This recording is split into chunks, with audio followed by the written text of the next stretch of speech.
On se prend parfois pour les super-héros de notre histoire. Des super-héros qui, tout en étant nous-mêmes en détresse, prétendons sauver tous les autres autour.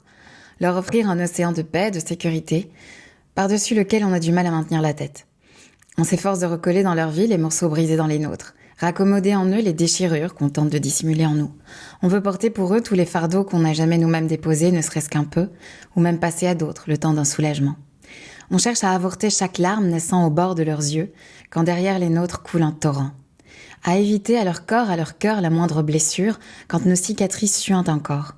Les protéger des méchants comme des fantômes de nos agresseurs impunis. On prétend leur ouvrir les murs du labyrinthe de la vie ou leur en offrir la carte aérienne. Comme si on pouvait atteindre pour eux des sommets qu'on n'a jamais gravis pour soi. Leur transmettre la clé d'une porte qu'on n'a jamais ouverte ou même jamais trouvée.